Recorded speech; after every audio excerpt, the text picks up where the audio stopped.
네, 안녕하세요. 유이쌤입니다. 자, 오늘은 기권과 지구 기온 들어가 보도록 하겠습니다. 자, 먼저 우리가 대기 용어 정리부터 하도록 할 건데요. 이 지구를 둘러싸고 있는 공기, 기체를 우리가 대기라고 부르게 됩니다. 자, 지구를 둘러싸고 있는 공기, 대기가 되겠고요. 그리고 지구 표면을 둘러싸고 있는 지구 중력에 의해서 지구 주위에 이렇게 잡혀 있는 그 대기의 층을 이제 기권이다라고 부르게 됩니다. 자, 그래서 지표부터 약 1000km까지 대기가 분포를 하게 되는데요. 이 대기가 우주로 날아가지 않고 지구에 붙잡힐 수 있는 이유는 바로 중력 때문입니다. 자, 그런데 높이 올라가면은 지구로부터 멀어지니까, 이거 지구예요. 산 위로 올라갔어요. 그럼 지구로부터 멀어지니까 중력 어떻게 돼요? 중력이 약해지면서 공기도 희박해지겠죠. 이렇게 볼 수가 있겠습니다. 자, 그런데 이 대기라는 공기는 혼합물입니다. 여러 가지 종류의 기체가 섞여 있단 말이에요. 자, 그 중에 78%를 차지하는 게 누구다? 바로 질소입니다. 그래서 질소가 전체 78%를 차지하고요. 그리고 산소가 21%. 그럼 이거 두 개 더해보세요. 99%가 됩니다. 자, 그럼 나머지 1%에 어떻게? 아르곤 0.93, 이산화탄소 0.03. 그래서 거의 희박하게 다른 종류의 기체들도 같이 들어있습니다. 그래서 질소 78, 산소 21 정도는 필수적으로 여러분들이 암기해주고 계셔야 되고요. 여기는 좀 눈여겨봐 주시기만 하면 되겠습니다. 자, 그럼 이제 다음 장 넘어가 보도록 할게요. 자, 바로 기권의 층상 구조입니다. 지금 이 내용은 고1 통합과학, 여러분들 수능 보셔야 되는 통합과학 과목에도 또 들어가는 내용이거든요. 지금 잘 암기해 두시면 또 통합과학 하실 때 편하실 겁니다. 자, 기권을 우리가 4개의 층상 구조로 나눴어요. 자, 어떻게 나눴냐면 기온에 따라 나눴거든요. 높이가 올라감에 따라 기온이 낮아졌다가 높아졌다가 낮아졌다가 또 다시 높아지는 이런 형태로 기온 분포가 나타나게 됩니다. 그래서 이거 우리가 끄는 거죠. 기온이 낮아지는 층까지, 그 다음에 다시 기온이 올라가는 층까지, 그리고 다시 기온이 내려가는 층, 이렇게 해서 4개의 층상 구조로 나누게 되었습니다. 자, 가장 아래쪽부터 이제 이름과 특징 암기해 주셔야 되는데, 가장 아래쪽은 대류가 일어나는 게 특징이에요. 그래서 우리가 여기를 대류권이라고 부르게 됩니다. 그래서 대류가 일어난다. 그리고 여기는 가장 아래쪽이니까 중력이 가장 세겠죠? 대기의 대부분이 모여있기 때문에 공기에 대부분이 모여있다. 그리고 대류가 일어난다라는 겁니다. 자, 그리고 여기는 비가 오고 눈이 오는 기상현상이 일어나겠죠. 그런데 여러분, 기상현상이 일어나려면 2가지 조건을 만족해야 됩니다. 자, 구름이 생성되기 위해서 우리가 또 다음 단원에서 공부할 거지만 구름이 생기려면 이 공기가 상승을 해야 되거든요. 그래서 일단 기상현상이 일어나려면 첫 번째로 대류가 일어나야 돼요. 대류 일어나죠. 그리고 두 번째로는 이 공기 중에 수증기가 많이 포함되어 있어야 됩니다. 그래서 대류도 있고 공기 중에 수증기도 많이 있죠. 중력이 강한 가장 아래쪽이기 때문에. 그래서 여기는 기상현상까지도 같이 일어난다라고 정리해 주시면 되겠습니다. 자, 그 다음에 위로 올라가 보면 이제 온도가 올라가는 층이 나와요. 바로 여기가 이름이 성층권입니다. 성층권. 자, 여기는 대류가 일어나지 않습니다. 자, 왜 그런가 하면 대류가 뭐예요? 뜨거운 기체의 밀도가 작아져서 뜨는 거죠. 여러분, 대류는 사실 밀도 때문에 일어나는 거예요. 밀도가 부피분의 질량이잖아, 맞지? 그런데 보세요. 자, 여기 지금 기온이 뜨겁잖아요. 자, 뜨거우면 열에 의해서 열팽창을 하기 때문에 부피가 늘어나요. 질량은 안 변해요. 그럼 밀도가 낮아지거든요. 그러니까 뜨거운 기체는 밀도가 작아서 떠오르는 거야. 그래서 우리가 어떻게 외워요? 뜨거우면 뜬다. 뜨거우면 뜬다. 그리고 상대적으로 차가우면 가라앉는다. 이게 대류잖아요. 근데 여러분, 성층권 봐라. 위에가 뜨겁구나. 위에가 뜨거워요. 그럼 뜨거운 애가 이미 떠 있어. 그럼 얘가 내려올까요? 안 내려와요. 차가운 애 이미 밑에 깔려 있어. 안 올라가요. 그러니까 대류 일어난다, 안 일어난다? 안 일어난다. 대류가 안 일어난다. 자, 그럼 대류가 안 일어나면 장점이 뭘까요? 대기가 안정하다는 거야. 그래서 대기가 안정합니다. 그럼 뭐가 좋아요? 비행기 항로로 쓰기가 좋겠죠. 기상현상도 없고 대류가 안 일어나기 때문에 안정적이기. 그래서 비행기 항로로 쓰기가 좋다라는 겁니다. 자, 그 다음에 무지무지 중요한 게 나옵니다. 자, 성층권의 20에서 30km 사이에는 이렇게 오존으로 이루어진 오존층이 존재합니다. 사실은요, 여러분, 여기 왜 온도가 이렇게 올라간 줄 아세요? 바로 이 오존층이 자외선을 흡수했기 때문이에요. 여러분, 사실은요, 뒤에를 먼저 한번 볼게요. 만약에 오존층이 없잖아요. 지구의 이 층상 구조가 이렇게 나타나야 돼요. 두 개의 층으로 나타나야 돼요. 아래가 뜨겁고 위에가 뜨겁도록. 왜요? 위에는 태양이 있잖아요. 그러니까 올라갈수록 뜨거워져야 돼. 근데 여기는 태양과 너무 멀어. 대신에 뭐가 있어? 지열이 있잖아요. 그래서 아래쪽이 뜨겁고 위쪽이 뜨겁고 올라갈수록 어떻게 돼요? 지열이 줄어드니까 온도가 낮아지다가 여기는 이제 태양열과 가까워지니까 이제 다시 뜨거워지는 이렇게 두 개의 층상 구조로 나와야 된단 말이야. 근데 우리 지구는 어떻다? 네 개의 층상 구조가 나왔다. 그 이유가 뭐다? 바로 이 오존층 때문이에요. 원래 같으면 이게 쭉 내려가다가 올라가야 되는데 여기서 자외선 흡수하니까 온도가 올라가는 부분이 생겼다라는 겁니다. 자, 그래서 여러분들 여기는 왜 온도가 내려가? 여기는 왜 올라가? 이런 거 물어볼 수 있겠죠? 자, 여기는 지구와 멀어지니까 지열이 줄어들어서 온도가 낮아진 거고요. 자외선 흡수하니까 다시 높아지게 된 거죠. 자, 그래서 이제 성층권까지 정리를 했고요. 자, 그 위에 바로 중간권입니다. 자, 중간권은 이제 다시 온도가 내려가고 있습니다. 이제 지열이 줄어들면서 이제 온도가 다시 내려가고 있는데요. 밑에가 뜨거우니까 뜨거우면 뜬다. 차가우면 내려앉는다. 오케이, 대류 일어난다. 라는 거예요. 그런데 기상현상은 일어나지 않습니다. 왜? 기상현상이 일어나려면 대류 일어나야 되고 또 뭐가 있어야 돼요? 공기 중에 수증기가 많이 들어있어야 구름이 생길 수 있거든요. 근데 여기는 지구로부터 너무 멀어요. 중력이 약하기 때문에 공기 중에 수증기 다 아래쪽에 모여 있습니다. 그래서 수증기가 없어서 그래요. 수증기가 없어서 기상현상이 일어나지 않고요. 이게 온도가 내려가다가 올라가다가 내려가다가 여기서 최저점을 찍게 됩니다. 그래서 중간권계면, 요 사이를 중간권계면인데 부근에서 최저기온을 찍게 되고요. 유성 관측할 수 있는 곳이 바로 중간권이 되겠습니다. 자, 마지막 맨 위에 열권입니다. 이제 어떻게 돼요? 태양과 가까워지면서 이제 여기가 뜨거워지는 거예요. 이렇게. 자, 그러면 공기가 매우 희박해요. 너무 어때요? 지구로부터 멀어졌어. 중력이 약하니까.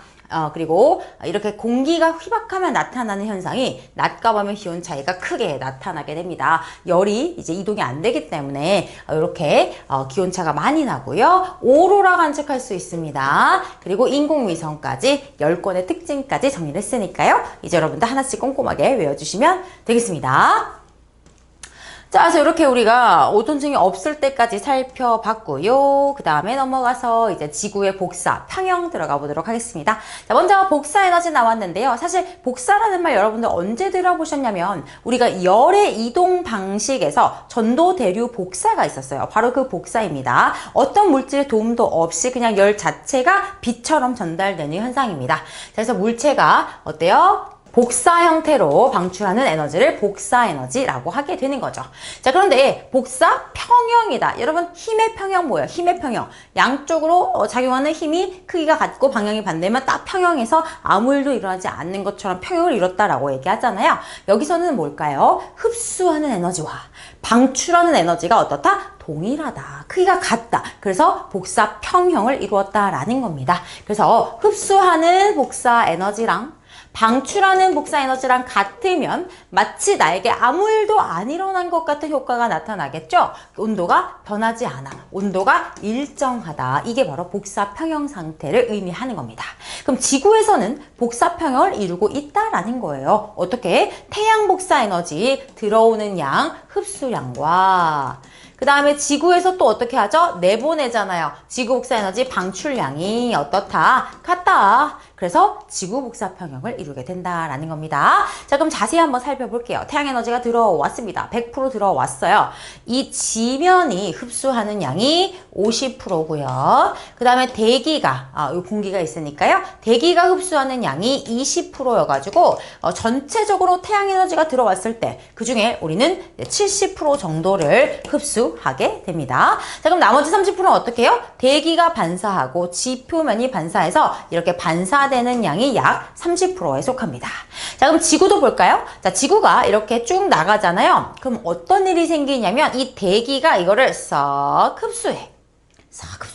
그 다음에 일부는 다시 여기로 넣어줘. 그리고 일부는 밖으로 빼는 거야. 근데 이 밖으로 빼는 애들의 합이 얼마다? 70인 거야. 그래서 결과적으로 봤을 때는 흡수량과 방출량이 똑같다. 70으로 똑같다. 그러면은 어때요? 내 온도 변해 안 변해? 안 변한다. 지구는 복사 평형 상태다. 라고 얘기를 하는 거예요.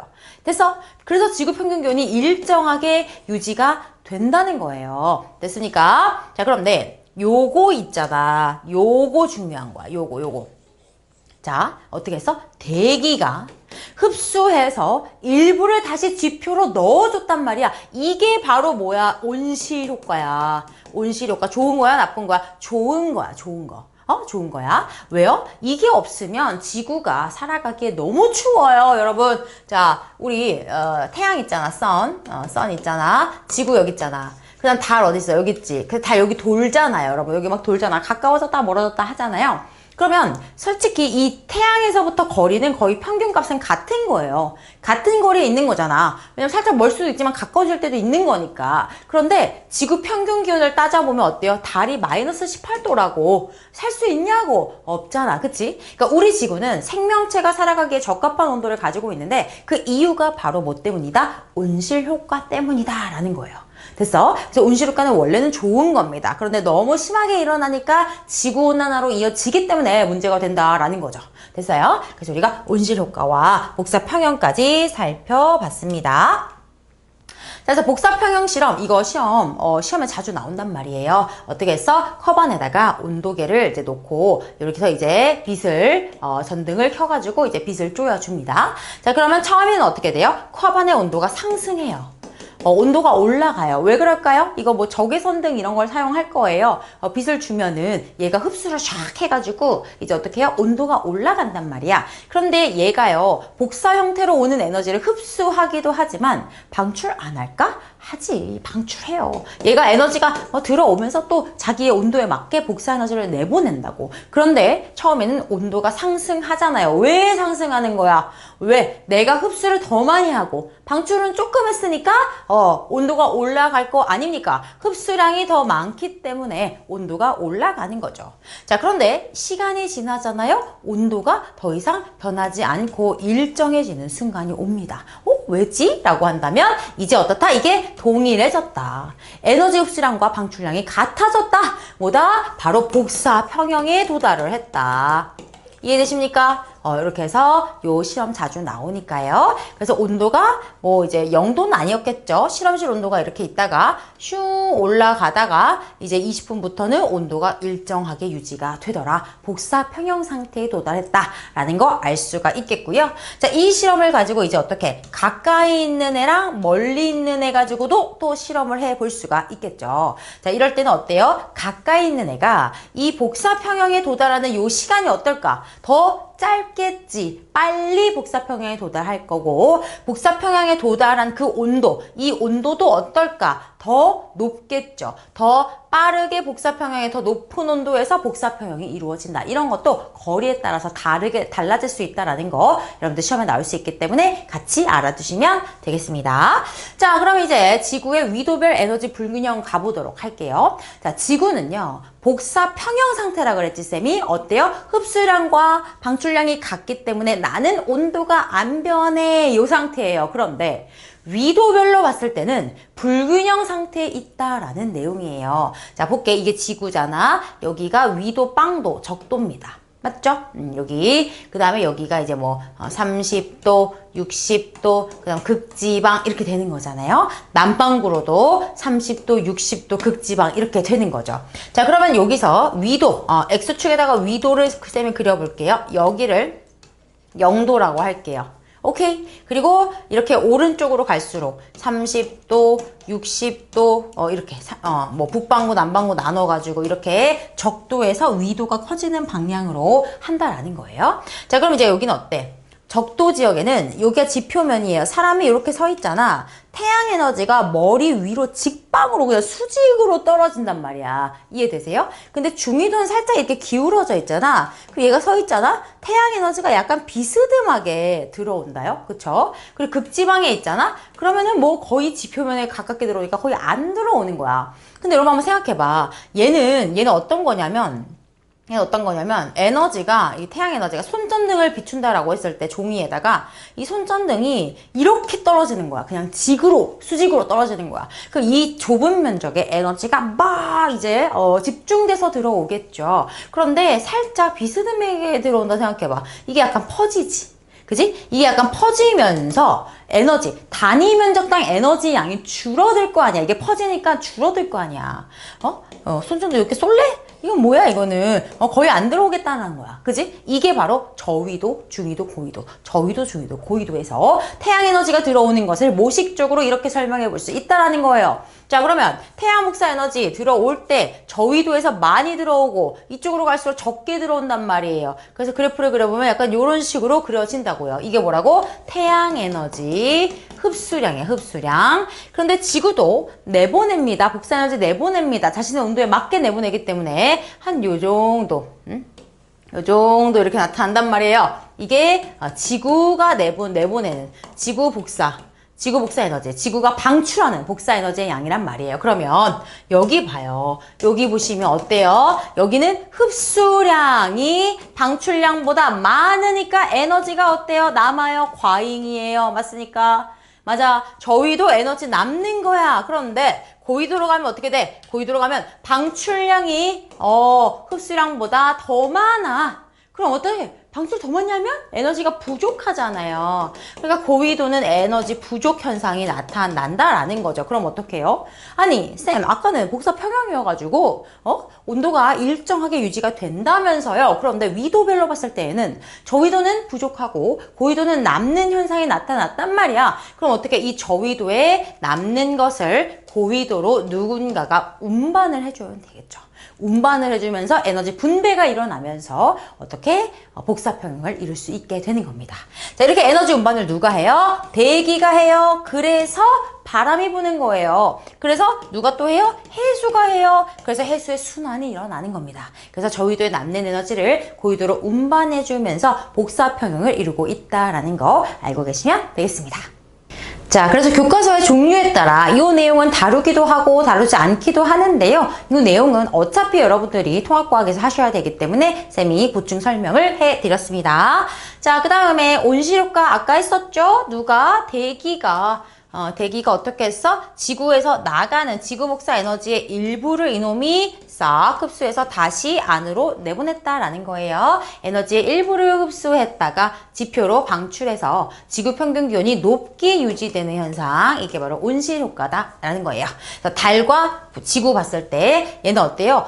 태양으로부터 거리가 거의 비슷한데도 불구하고 대기가 없기 때문에 마이너스 18도, 생명체가 살아갈 수가 없는 온도죠. 하지만 지구 같은 경우는 대기가 있기 때문에 이 온실효과에 의해서 온도가 15도 정도로 유지가 된다. 생명체가 살기에 적합한 온도다라고 볼 수가 있겠습니다.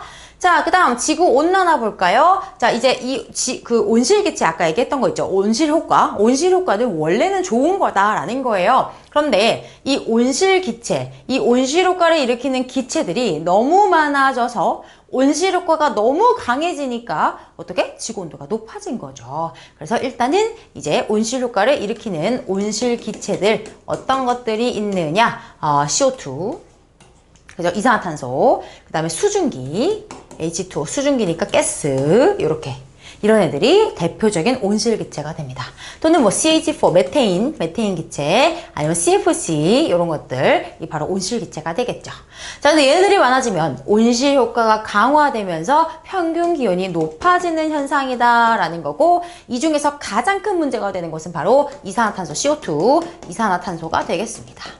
사실은 같은 양만 있잖아요. 이산화탄소랑 메테인이랑 같은 양만 있잖아요. 그럼 얘가 더 강력해요. CH4가 더 강력해. 그런데 실제적으로 양을 보잖아? 절대적인 양을 보면 얘가 너무 많은 거야. 그래서 얘 양이 많아집니다. 자, 그래서 대기 중 CO2 농도와 지구 평균 기온을 보면은 얘가 뭐 막 늘어나는데 어쨌든 이 개형이 뭐 오락가락하지만 우상향 그래프를 그려진단 말이에요. 그거에 맞게 지구 평균 기온도 뭐 왔다리 갔다리 뭐 이렇게 하지만 어쨌든 얘도 우상향 그래프를 그린다는 거예요. 그래서 이산화탄소의 농도가 높아짐에 따라 지구 평균 기온이 영향을 받고 있구나. 이 같은 그래프 개형으로 나타나고 있구나라는 것을 확인 확인할 수가 있다라는 내용이 되겠습니다. 자, 그래서 이제 정리할게요. 지구온난화의 영향, 빙하 녹으니까 빙하 면적이 감소할 거고요. 해수면 상승하고 육지 면적이 감소하면서 폭염, 홍수 또는 기상이변, 생태계 변화, 농작물 생산량 감소, 식량 부족 현상 이런 영향들이 일어나게 될 거고요. 그렇게 이거에 대한 대책으로 온실기체 배출량을 좀 줄여야겠죠. CO2, CH4, 메테인 같은 경우는 가축들이 이제 트름하고 방귀 끼고 이런 것들 하루에도 몇십 리터씩 나오기 때문에 한 마리당 그런 것들을 좀 줄여야 된다. 가축을 줄이자 막 이런 얘기도 많이 나왔었습니다. 삼림 보존 확대, 왜냐면 이제 광합성을 통해서 CO2를 사용할 거기 때문에 에너지 절약, 친환경 에너지 개발. 왜냐면 에너지를 만들기 위해서 우리가 또 화석연료 쓰고 하면은 이산화탄소가 많이 나오기 때문에 이런 대책들도 같이 나오게 되었습니다. 자, 이렇게 해서 우리가 오늘은 대기, 기권, 그리고 기권의 층상구조 좀 자세히 봤고요. 지구에서 일어나는 복사의 평형, 그리고 온실효과, 지구 온난화까지 살펴봤습니다. 자, 오늘 강의 여기까지고요. 저희는 또 다음 영상에서 다시 만나도록 하겠습니다. 고생하셨습니다.